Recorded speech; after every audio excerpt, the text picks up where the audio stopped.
உறுப்புகளிடமும் பகிர்ந்து அனைவரும் உடல் நலத்துடன் ஆரோக்கியமாக அமைதியாக வாழ நம்மால் ஆன சிறு உதவியினை செய்வோம். மகரிஷியின் கனவாம் உலக அமைதிக்கு நம்மால் இயன்ற சிறு தொண்டினை செய்து குருவின் கனவை நனவாக்குவோம். மேலும் விவரங்களுக்கு kundaliniyoga.edu.in என்ற இணையதளத்திற்கு செல்லவும். வாழ்க வளமுடன். தவத்தினை தொடர்ந்து மன உறுதி என்ற தலைப்பில் சிந்தனை விருந்து வழங்க பேராசிரியர் அருள்நிதி பாக்கியலட்சுமி அம்மா அவர்களை அன்புடன் அழைத்து அமர்கிறோம். வாழ்க வளமுடன் அம்மா. வாழ்க வளமுடன் அம்மா. அம்மா என்ற அருமையான ஒரு ஆழமான துரியதவத்தை நமக்கு நடத்தி கொடுத்தார்கள். அம்மா அவர்களை நாம் துரிய நிலையிலிருந்து வாழ்த்துவோம். மஞ்சுளாபாய் அம்மா அவர்களும் அவர்தம் அன்பு குடும்பமும் அருட்பேராற்றல் கருணையினால் உடல் நலம், நீலாயுள், நிறை செல்வம், உயிர் புகழ், மெய் ஞானம் ஓங்கி வாழ்க வளமுடன், வாழ்க வளமுடன், வாழ்க வளமுடன். நன்றி. வாழ்க வளடம் அம்மா. வாழ்க வளமுடன். அனைவருக்கும் மாலை வணக்கமும் வாழ்க வளமுடன் வாழ்த்துக்களும். இன்னைக்கு நாம பார்க்க போற தலைப்பு மன உறுதி. மன உறுதி என்பது ஒரு நபரின் நீண்ட கால இலக்குகளை அடைவதற்காக தனது சொந்த செயல்களை கட்டுப்படுத்தும் திறன் அப்படின்னு சொல்லலாம். ஏன் கட்டுப்படுத்தி சாதிக்கும் திறன் அப்படின்னு கூட நாம சொல்லலாம். வினை திட்பம் என்பது ஒருவன் மனத்திற்பம், மற்றைய எல்லாம் பிற. இது குறள். அதாவது ஒரு செயலை செம்மையாக முடிக்க வேண்டும் என்றால் மன வலிமைதான் முக்கியம். மற்ற எந்த வலிமைகள் இருந்தாலும் அதை விட மன வலிமையே சிறந்தது என்று வள்ளுவர் கூறுகிறார். அதாவது மனிதனின் வெற்றிங்கிறது அவனோட மனப்பாங்குல தான் அமைஞ்சிருக்குது. மனம் நல்லதாக இருந்து விட்டால் நல்லவை நடக்கும்.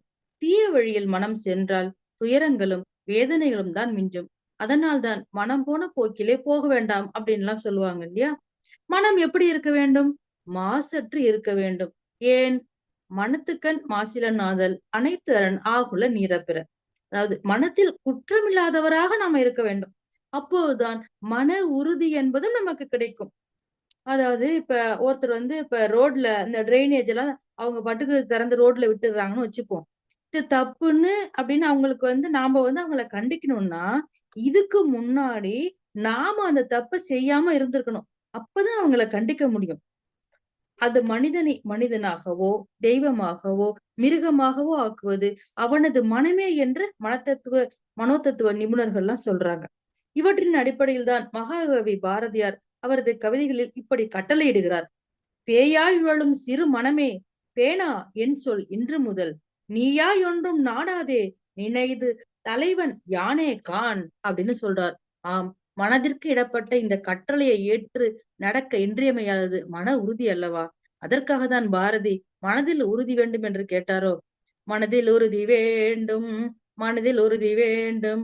இந்த பாட்டு கேட்டாலே எனக்கு ஆக்ட்ரஸ் சுஹாசினி தான் என் ஞாபகத்துக்கு வருவாங்க. சுஹாசினிய ரொம்ப பிடிச்சதே எனக்கு இந்த படத்துக்கு அப்புறம் தான். அப்போல்லாம் சின்ன பிள்ளையா இருக்கிறப்பெல்லாம் யார் வீட்லயாவது ஒரு கல்யாணம் நடக்குது, ஒரு கெட்ட காரியம் ஏதாச்சும் நடந்துச்சுன்னா நைட்ல எல்லாம் புது படமா போடுவாங்க. நான் அப்ப அந்த படம் பார்த்திருக்கேன். அப்பெல்லாம் இது பாரதியார் பாட்டுலாம் எனக்கு தெரியாது. ஆஹா, என்னம்மா ஒரு லேடி இப்படி நர்ஸ் ஒருத்தவங்க மொபைட் எல்லாம் ஓட்டுறாங்க, சூப்பரா வண்டி வராங்க, எவ்வளவு ஸ்டைலா அப்படி வராங்கன்னு சொல்லிட்டு எனக்கு அப்ப சுஹாசினி அந்த அளவுக்கு பிடிக்கும். இந்த பாட்டுனாலே எனக்கு ரொம்ப பிடிக்கும். ஒரு லேடி இந்த அளவுக்கு வைராகியமா போராடுவாங்களான்னு அப்பெல்லாம் வியந்து பார்த்திருக்கேன். ஊக்கத்தோடும் உற்சாகத்தோடும் செய்கின்ற எல்லா செயல்களும் வெற்றிகரமாக நடைபெறுகிறது. ஆனால் இன்றைய மனிதர்களில் எத்தனையோ பேர் தங்களிடம் தகுதிகளும் திறமைகளும் இருந்தும் ஊக்கமின்மையாலும் தாழ்வு மனப்பான்மையாலும் பின்தங்கி விடுகிறார்கள். தாழ்வு மனப்பான்மை என்பது புற்றுநோயை விட கொடியதுன்னு சொல்றாங்க. மேன்மைப்படுவாய் மனமே கேள், விண்ணின் இடி உன் முன் விழுந்தாலும் பான்மை தவறி நடுங்காதே, பயத்தால் ஏதும் பயனில்லைன்னு பாரதியார் சொல்றார். எதுக்கும் பயப்படாம முன்னாடி முன்னேறி போகணும்னு சொல்றார். எங்க வீட்டுல பாத்தீங்கன்னா எனக்கு 5 அத்தை, 3 மாமா.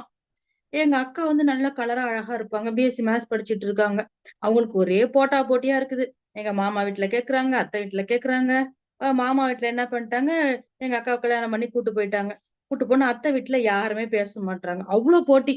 எனக்கும் வயசாகுது, நானும் +2 படிக்கிறேன், நானும் காலேஜ் சேர்க்கிறேன். ஒரு அத்தை வீட்லயும் 5, 6 பசங்க.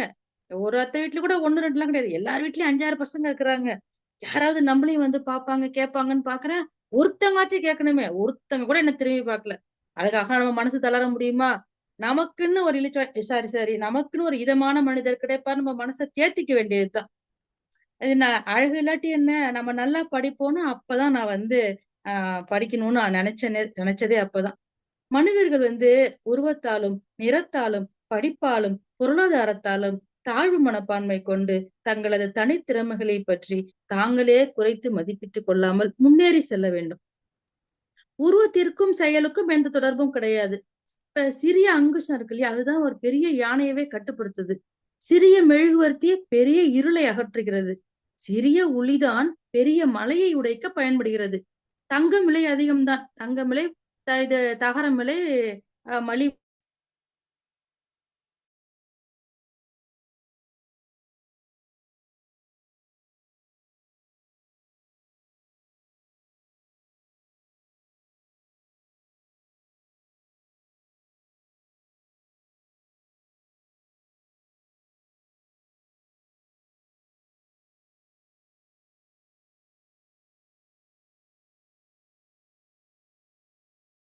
தையல் தைக்க தெரியும். அது அதெல்லாம் தெரியல அப்படின்னு சொன்னாங்க. அப்பல்லாம் எனக்கு அழுகதான் வரும். மனவளக்கலைக்கு வந்த பிறகுதான் முன்னேறி சென்று திரும்பி பார்க்கணும்னு எனக்கு தோணுச்சு. என் கடன் பணி செய்து கிடப்பதேன்னு சொல்லுவாங்க இல்லையா? அந்த மாரி என் கடன் குறை சொல்லி இருப்பதேன்னு அவங்க அப்படியே இருக்கட்டும். நாம ப்ரூவ் பண்ணி காமிச்சுக்கலாம். சாதிச்ச எல்லாருமே சோதனைகளை சந்திச்சவங்க தான். கடந்து போ, இல்ல கண்டுக்காம போ. இதுதான் வாழ்க்கை. நம்ம நாமே மெருகேத்திக்கிட்டே வந்தோம்னா, உலகம் ஒரு நாள் நம்மை போல் வாழ ஆசைப்படும். நம்மை உதாரணமாக எடுத்துக்கொள்ளும். நம்மை பாடமாக ஏற்கும். ஒரு நாள் உலகம் நம் வழி நடக்கும். இப்ப சுனிதா வில்லியம்ஸ் பாருங்க. எப்படிப்பட்ட ஒரு பெண்மணி விண்வெளிக்கு போயிட்டு வராங்க. நாளைக்கு ஈவினிங்னா தரை இறங்கிடுவாங்க. மன உறுதியோட விண்வெளியில சாதிச்சுட்டு வராங்க பாருங்க. மாதராய் பிறந்திட மாதவம் செய்திட வேண்டுமாமான்னு சொல்லுவாங்க. அது எப்போதுமே நம்ம மனசுல ஞாபகம் வச்சுக்கணும். பெண்களுக்கு பார்த்தாக்கா நிறைய குடும்ப பிரச்சனை, உடல் அதுவும் இந்த காலத்துல உடல் உபாதைகள், பிரச்சனைகள் வந்து நிறைய வந்து பிரச்சனைகள் உடம்புல வந்துருச்சு. எனக்கு மட்டும் ஏன் இந்த பிரச்சனை அப்படின்னு சொல்லிட்டு நம்ம முடங்கி போயிடாம, எல்லாருக்கும் தான் பிரச்சனை இருக்குது. எங்க கலாசி தம்பி அம்மா சொல்லிட்டு இருப்பாங்க எப்போதும். கோவிலுக்கு போனா அர்ச்சனை, வீட்டுக்கு வந்தா பிரச்சனை. அந்த மாதிரி எல்லாருக்கும் தான் பிரச்சனை இருக்குது. அதையெல்லாம் மூட்டை கட்டி வச்சுட்டு தன்னம்பிக்கையோட நம்ம முன்னேறி போகணும். First we must love our selves. அப்பதான் நம்ம வந்து முன்னேறியே போக முடியும். நம்மோட பாடி ஜெஸ்டர்ஸ் தான் நமக்கு தன்னம்பிக்கையை வந்து வெளிப்படுத்தக்கூடியது. எப்போதும் நிமிர்ந்து நின்று பேசுவோம். நேருக்கு நேராக கண்களை பார்த்து புன்சிரிப்புடன் பேசுவோம். என்னால் முடியாது என்பது போன்ற எதிர்மறை வார்த்தைகளை கூட நாம் தவிர்த்து விடுவோம். இப்படிதான் இருந்தாக்க கண்டிப்பா நம்ம முன்னேறி போக முடியும். சில சமயங்களில் தவறுகள் நடக்கலாம். அடைவது மட்டுமே வாழ்க்கை இல்லை, இழப்பதும் தான். ஒண்ணும் இல்ல, இப்ப வீட்டு வாசல்ல 2 மாசமா எல்லாருக்கும் எல்லாருமே அடிபட்டிருப்போம். பெருக்கவே முடியாது வாசல. இலை கொட்டிக்கிட்டே இருந்துச்சு.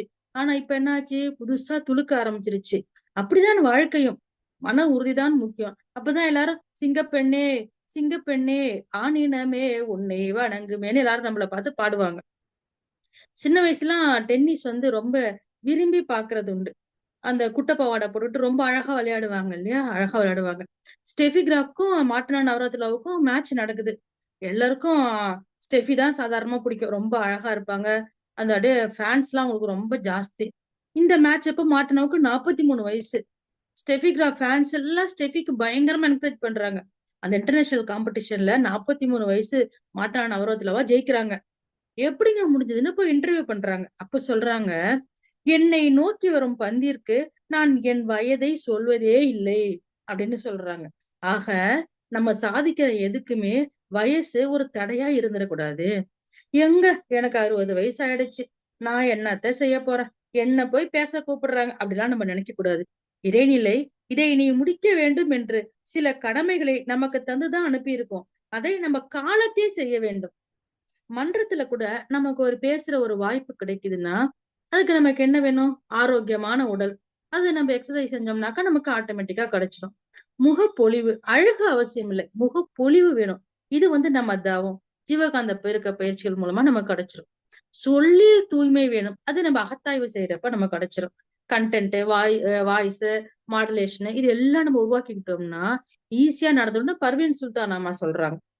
மனோதிடம், வைராகியம் என்ன வார்த்தை வேணாலும் நம்ம சொல்லலாம். மன உறுதியை நாம் பெறுவதற்காக. அப்புறம் இன்னும் சில பேர பார்த்தோம்னா, தனக்கு மட்டுமே கஷ்டங்களும், சோதனைகளும் இருப்பதாக புலம்பிட்டே இருக்கிறாங்க. ஒவ்வொருவருக்குமே அவருக்கு சமாளிக்கக்கூடிய அளவுக்கு தான் பிரச்சனைகள் வந்து சேரும். இதுவே இயற்கையின் நியதி. பூட்டு தயாரிக்கும் கம்பெனிகளில் பூட்டை மட்டுமே தயாரிப்பதில்லை. அதற்கான சாவியையும் சேர்த்து தான் தயாரிக்கிறார்கள். அதுபோலதான் பிரச்சனைகளும் தீர்வுகளுடனே தான் உருவாகின்றன என்பதை புரிந்து கொள்ள வேண்டும். கொரோனா பீரியட்ல கடன் தொல்லை தாங்க முடியல நெறைய பேர் தவறான முடிவுக்கு போனாங்க பாருங்க. ஒரு பிசினஸ் போயிடுச்சா, மனம் தளராம அடுத்த ட்ரை பண்ணலாம். சொல்லலாம். ஏங்க சொல்வதற்கு யாவருக்கும் எளிது அப்படின்னு நம்ம நினைக்கலாம். அனுபவிச்சா தானே தெரியும். நீங்க பாட்டுக்கு சொல்லிட்டு போயிடுவீங்க அப்படின்னு சொல்லலாம். வேற என்ன பண்ண முடியும்? மாத்தி தான் நம்ம யோசிக்கணும். உப்பு விக்க போனா மழை பெய்யுது, மாவு விக்க போனா காத்தடிக்குது அப்படின்னு புலம்பாம, உப்பையும் மாவையும் சேர்த்து போண்டாவா போட்டு வித்துட்டு போயிட்டே இருக்க வேண்டியதுதான். மாத்தி யோசிச்சவங்க தான் சக்சஸ் ஆகியிருக்காங்க. தவறான முடிவுக்கு போகாம, மன உறுதியோட இருந்து போராடணும். கொரோனா பீரியட்ன்னு தான் இல்ல. இன்னமும் பாருங்க இந்த கடன் தொல்லையால, இந்த மாரி அந்த வார்த்தைய சொல்லவே கஷ்டமா இருக்கு. இந்த மாதிரி நியூஸ் டெய்லி பேப்பர்ல வந்துகிட்டே இருக்குது. கவிஞர் தாரா பாரதி எழுதி புஷ்பவனம் குப்புசாமி ஒரு பாடியிருப்பாரு. ஒரு அருமையான பாடல். வெறுங்கை என்பது மூடதனம் உன் விரல்கள் பத்தும் மூலதனம் கருங்கல் பாறையும் நொறுங்கிவிடும் உன் கைகளில் பூமி சுழன்று வரும். ரொம்ப அருமையான ஒரு பாட்டு. வெறுங்கைன்னு நினைக்கிறது அது மூடத்தனம் அப்படின்னு சொல்லிட்டு ரொம்ப அழகா பாடி இருப்பாங்க. அந்த மாதிரி தவறான முடிவுகளுக்கு எடுக்க போகாம, மன உறுதியோட நின்னு நம்ம ஜெயிச்சு காமிக்கணும்.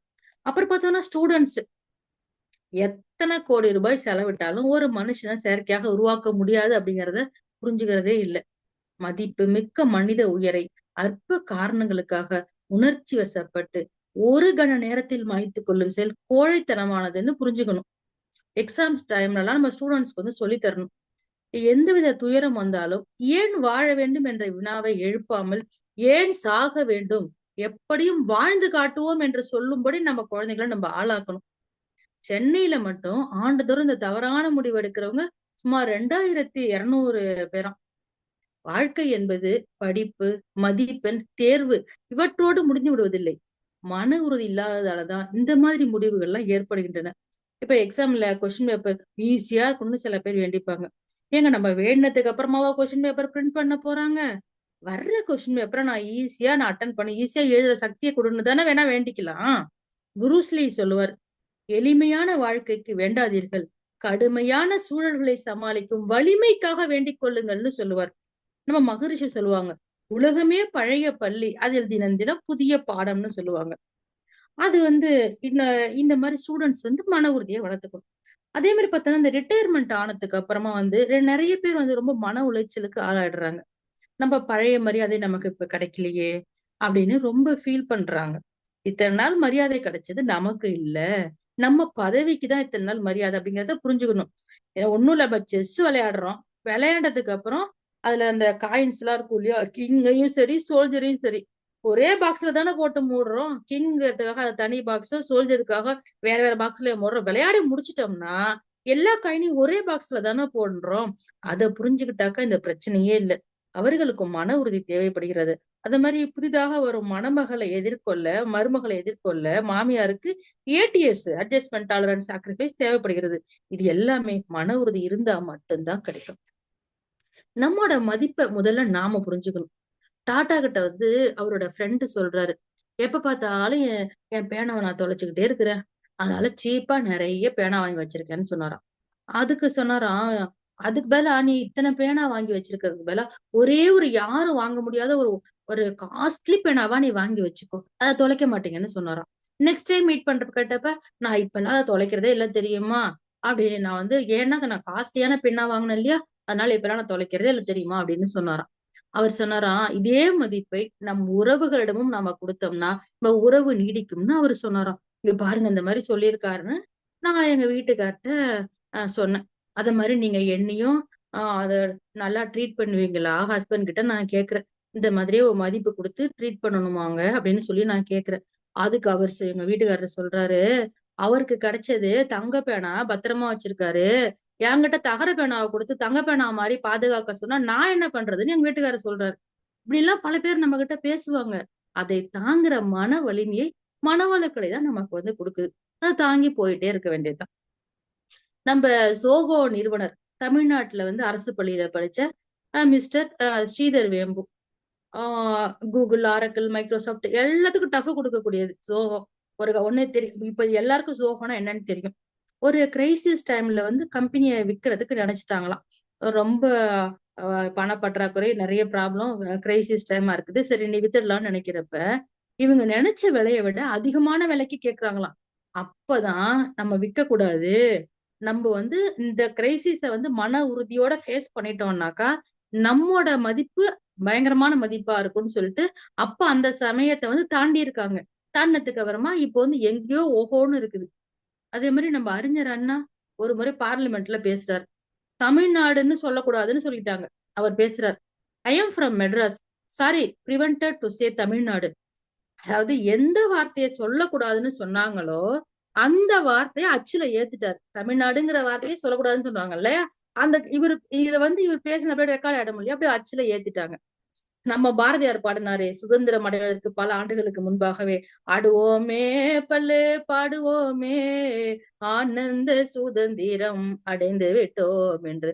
அந்த மாதிரியான துணிச்சல் தான் நம்ம அண்ணா அவர்களுக்கும் இருந்திருக்குது.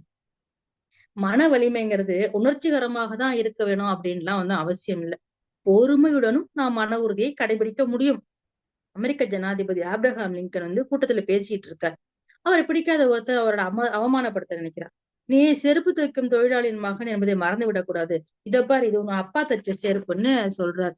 அப்ப இவர் கொஞ்சம் கூட டென்ஷன் ஆகாம, நான் அதை என்றும் மறந்ததில்லை, உன்னோட செருப்பு இவ்வளவு காலம் உழைப்பதிலிருந்து தெரிகிறது என் தந்தை எவ்வளவு சிறந்த தொழிலாளி என்பது. ஒருவேளை இந்த செருப்பு பழுதானால் என்னிடம் கொண்டு வாருங்கள், எனக்கு செருப்பு தைக்கவும் தெரியும், நாட்டை ஆளவும் தெரியும்னு சொன்னாராம். அப்ப இந்த அளவுக்கு டென்ஷன் ஆகாம பேசணும்னாக்கா அதுக்கு எந்த அளவுக்கு நமக்கு மன உறுதி வேணும். அந்த மாதிரி பொறுமையாக இருந்தும் மன உறுதியோட இருந்தும் நம்ம சாதிக்க முடியும். ஒரு டூருக்கு போறோம், நம்ம குழந்தைய அந்த டூருக்கு போறப்ப குரங்கு தூக்கிட்டு ஓடுது. நமக்கும் குரங்குன்னா பையன்தான். அதுக்காக குரங்கு தூக்கிட்டு போகுதுன்னு ஐயோ யாராவது ஓடுவாங்களா, யாராவது ஓடி காப்பாத்துவாங்களே நம்ம கத்திக்கிட்டே இருப்போமா? யாராவது காப்பாத்துறதுக்கு வருவாங்கன்னு காத்துக்கிட்டு இருப்போமா? இல்ல நாமே போய் குழந்தைய காப்பாத்த களத்துல இறங்குவோமா? நாமே தானே போய் களத்துல இறங்குவோம். யாரும் எதிர்பார்ப்பா, நாமளே தானே ஓடி போய் நம்ம குழந்தைய காப்பாத்த ஓடுவோம். அதுதான் மன வலிமை. அந்த வலிமை இருந்தால் நம்ம எதையும் சாதிக்கலாம். ஒரு புயல் காத்து அடிக்குது, மரத்துல கிளையெல்லாம் ஆடுது, ஒரு பறவை ஆடுற கிளையில உட்காருது. அந்த பறவை ஆடும் கிளையை நம்பி உட்காரவில்லை, தன் சிறகை நம்பி உட்காருகிறது. நம்ம எங்கேயுமே தேங்கி நின்னுடாம முன்னேறி போய்கிட்டே இருக்கணும். வண்டியில எதுக்கு ஆக்சிலேட்டர், எதுக்கு பிரேக் இருக்குது? ரோடு ஒரே மாதிரியா இருந்தா வண்டி பாட்டுக்கு போயிட்டே இருக்கும். ஒரு பள்ளம் வரும், ஒரு ஸ்பீட் பிரேக் வரும், அந்த மேடு பள்ளத்தை எல்லாம் கடந்து போகதான் ஆக்சிலேட்டர், பிரேக் இதெல்லாம். அதே மாதிரி மனுஷங்களோட வாழ்க்கையிலும் மேடு பள்ளங்கள் வரும். ஒரு வண்டியையே கவனமா ஓட்டுறோம், வாழ்க்கையை கவனமா ஓட்ட மாட்டோமா நம்ம? நெப்போலியன் இருக்காரு இல்லையா, அவரோட தளபதிகள் அவரை விருந்துக்கு வரவழைச்சிருக்காங்க. அவரை இம்ப்ரெஸ் பண்றதுக்காக வெடி வெடிக்க ஏற்பாடு பண்ணியிருக்கிறாங்க. ஆனா வெடி வெடிக்கிற நேரத்துல என்ன பண்ணிட்டாங்க, அவங்களுக்கு பயத்துல என்ன பண்ணிட்டாங்க, ஜூஸ் அந்த கப்பெல்லாம் கீழே போட்டுட்டாங்க. ஆனா நெப்போலியன் மட்டும் அப்படியே கையில வச்சிருக்காரு. அவரோட கப்பு மட்டும் ஆடல, ஒண்ணுமே ஆகல, அப்படியே கையில பத்திரமா வச்சிருக்காரு. அவங்க கேக்குறாங்களோ, நாங்கெல்லாம் அந்த பயத்துல அப்படியே இந்த சவுண்டு தாங்க டக்குன்னு கீழே போட்டுட்டோம், நீங்க எப்படி அப்படியே வச்சிருக்கிறீங்கன்னு கேட்டாங்க. அதனால்தான் நான் சக்கரவர்த்தி, நீங்க தளபதின்னு சொன்னாராம். நாம சக்கரவர்த்தியா அல்லது தளபதியா என்பதை நாம் தான் முடிவு செய்ய வேண்டும். எந்த மாதிரி சிச்சுவேஷனா இருந்தாலுமே அதை ஹேண்டில் பண்ணக்கூடிய திறமைய நாம தான் வளர்த்துக்கணும். மனோசக்திக்கும் மூளையின் முன்பகுதிக்கும், அதாவது ப்ரீ ஃப்ரண்டல் கார்டெக்ஸ்க்கும் நெருங்கி தொடர்பு இருப்பதாக அறிவியல் கூறுகிறது. ஆகினை தவம், துரிய தவம் நேரடியாக அந்த பகுதியிலேயே நமது உயிராற்றலை அதிகரிக்க செய்து மூளையின் முன்பகுதி, பின்பகுதி, இடது பக்கம், வலது பக்கம், மேல் பக்கம் அனைத்து பகுதியையும் எனர்ஜைஸ் பண்ணி செயல்திறமையை அதிகரிக்க செய்கிறது. நாம் தவம் செய்யும் அளவுக்கேற்ப மன வலிமை கூடுகிறது. கிணறு தோண்ட தோண்ட எப்படி கொள்ளளவு கூடும், அதே மாதிரிதான் இப்ப தவம், மௌனம் இரு பயிற்சிகளையும் செய்ய செய்ய வில் பவர் கூடுவதை நாம பார்க்கலாம்.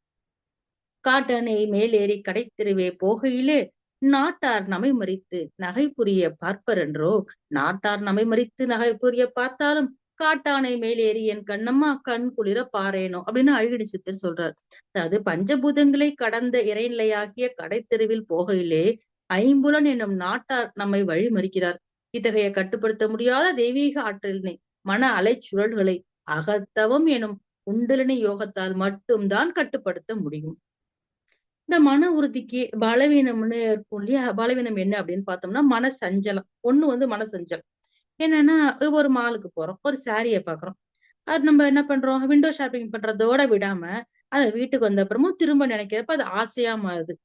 அது கிடைக்கலன்னாக்கா அது கோபமா மாறிடுது. இதெல்லாம் மன உறுதிக்கு பலவீனம். இன்னொன்னு, மனம் ஒருமுகப்படுத்தாமல் இருப்பது. மகரிஷி சொல்றாங்க, ஒரு நல்ல காய்கறியா வாங்கலான்ட்டு நம்ம போறோம். நல்ல ஃப்ரெஷ் வெஜிடபிள்ஸா வாங்கணும்னு ஒரு பேக் எடுத்துக்கிட்டு மார்க்கெட்டுக்கு போறோம். போற வழியில விதவிதமா அழகிய பூக்களா இருக்குது. நான் அழகா இருக்குதேன்னு சொல்லிட்டு பூக்கள்லாம் வாங்கிக்கிறோம். பூவெல்லாம் சூப்பர் சூப்பரா என்னென்னமோ பூவெல்லாம் இருக்குதுன்னு வாங்கிக்கிறீங்க. இப்போ காய் வாங்க போனா பையில இடம் இல்ல. இப்ப என்ன செய்யறது? ஒண்ணு எத வாங்க வந்தீங்களோ, அத வாங்க பையில இடம் இல்ல இல்லையா? ஆசையா காசு குடுத்து வாங்குன பூவ எல்லாம் கீழ போட்டுட்டு காய வாங்கிட்டு வரணும்.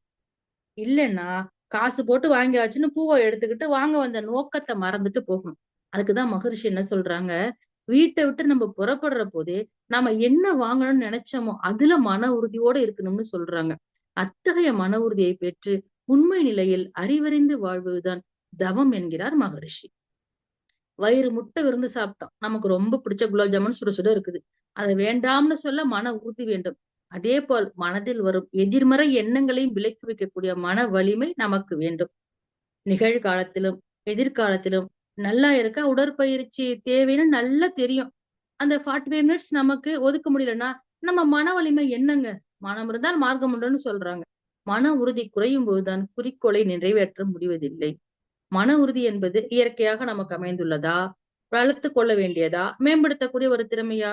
ஆராய்ச்சி சொல்கிறது, மன உறுதி என்பது நமது உடலில் இருக்கிற சக தசைகள் மாதிரி பயிற்சி கொடுத்தால் அதை மேம்படுத்தலாம்.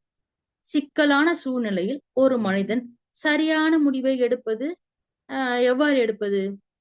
சிக்கலான சூழ்நிலையில் ஒரு முடிவே எடுக்க முடியாது. முதல்ல சிக்கலான சூழ்நிலையை நம்ம நினைக்கிறோம் இல்லையா? அதுதான் சிக்கலே. ஆக்சுவலி அது ப்ராப்ளமே கிடையாது. It's a life situation. நம்ம எப்போ பிரச்சனையா பார்க்கலையோ, அப்ப நம்ம சரியான முடிவு எடுப்போம். இப்போ ஒரு பிரச்சனை நமக்கு வந்துச்சுன்னா, சரியான முடிவு நமக்கு கிடைக்காது. இதே ஃப்ரெண்ட்ஸுக்கு பிரச்சனை வரும்போது, அழகா போய் நம்ம சொல்யூஷன் குடுப்போம். இதுக்கு இந்த பிரச்சனைக்கு இத செய்யலாம், அத செய்யலாம். இதுக்கு ஏன் நீ கவலைப்படுற? இதெல்லாம் ஒண்ணும் இல்ல பாத்துக்கலாம் அப்படின்னு சொல்லி நம்ம அழகா சொல்யூஷன் குடுப்போம். ஏன்னா, நண்பனோட பிரச்சனைய சால்வ் பண்ணும்போது நமக்கு பதட்டம் இல்ல. அது வெறும் லைஃப் சிச்சுவேஷன்னு நெனைக்கிறோம். அதனால பதட்டம் இல்லாம அத ஹேண்டில் பண்றோம் அந்த பிரச்சனைய. இதே நமக்கு வரும்போது அத ப்ராப்ளமா நெனைக்கிறோம். அது இந்த ப்ராப்ளமா நினைக்காம, நாமளும் நமக்கு இதே வர்றப்போ, சரி ஓகே மத்தவங்களுக்கு எப்படி அத நம்ம அ ஆலோசனை குடுப்போமோ, அதே மாரி நம்மளோட விஷயத்தில் நம்ம நடந்துக்கிட்டோம்னா, நம்ம மனநிலை பாதிக்கப்படாது. அந்த மன உறுதிய தான் நம்ம வளர்த்துக்கணும். இப்ப கடல்ல கல்ல விட்டு எறிஞ்சா, கல்லு தானா மறைஞ்சிடும். அதே மாரி நாமும் கடல் போல் இருந்தால் ஈஸியா இதெல்லாம் கடந்து போயிடலாம். அகத்தவத்தின் உதவியுடன். ஒருத்தர் வந்து கடவுள் வந்து அங்க இருக்காரா? இங்க இருக்காரா? எங்கேயுமே இல்லையேன்னு ஒருத்தன் தேடிட்டே இருக்கிறான். ஆ அப்ப வந்து தேடி தேடி தேடி அவனுக்கு வயசு ரொம்ப ஆயிடுச்சு. ரொம்ப வாடி தள்ளாடி வயசாகி கிழவனாட்டம் ஆயிட்டாரு. தேடிட்டே இருக்காரு. கடவுள தேடிட்டே போயிட்டே இருக்கப்ப ஒரு துறவி சொல்றாரு. ஐயோ! என்னப்பா நீங்க கடவுள தேடி தேடி இத்தன வருஷம் ஆயிடுச்சா? எனக்கு ஏன் இவ்வளவு பிடிக்குமா? ஐயோ! நான் கடவுள பார்க்கணுங்கிறதுக்காக தான் உயிரோடயே இருக்கிறேன். அந்த கடவுள நான் ஒரு தடவையாவது பார்த்துறணும். அப்படின்னு சொல்லிட்டு அந்த வயசானவர் வந்து சொல்றாரு. அப்படியா நீ கடவுள பார்க்கணுமா? அதோ அந்த ஒரு கிணறு இருக்குது பாரு. அந்த கிணத்துக்கு போய் அந்த கிணத்துக்குள்ள போய் இருக்காரான்னு போய் பாருன்னு சொல்லி அனுப்புறாரு.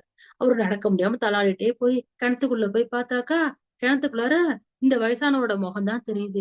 அப்ப துறவி சொல்றாரு, "உன்னோள் தான் இறைவன் இருக்கிறார்" அப்படின்னு சொல்றாரு. இத்தன நாளு நாம போற்றி பாதுகாக்கணும்னு நெனைச்ச கடவுளு, இவரு இத்தன நாள் இது என்ன நம்ம கடவுள் கிடைச்சானா அவர போற்றி பாதுகாக்கணும் அப்படின்னு நெனைச்ச கடவுளு, நமக்குள்ளேயே இருந்தாக்கா, நமக்குள்ளேயே இருக்காருன்னு தெரிஞ்சு போச்சு இப்ப. அப்ப அத நம்ம எப்படி பாதுகாக்கணும்? நம்ம எது ஒஸ்தியா நெனைச்சோமோ, அதுதான் இதான்னு நெனைக்கிறப்ப நம்ம அத எப்படி பாதுகாக்கணும்? நல்ல உடற்பயிற்சி செய்து, அகத்தாய்வு செய்து, தவ வலிமையை கூட்டினால் மன உறுதி வரும். அதைக் கொண்டு சிறந்ததொரு சமுதாய தொண்டாற்றலாம். Be bold to be honest, be honest to be bold என்று கூறி எனது உரையை முடித்துக் கொள்கிறேன். வாழ்க வளமுடன். மிக்க நன்றி அம்மா. நன்றி அம்மா. வாழ்க வளமுடன்.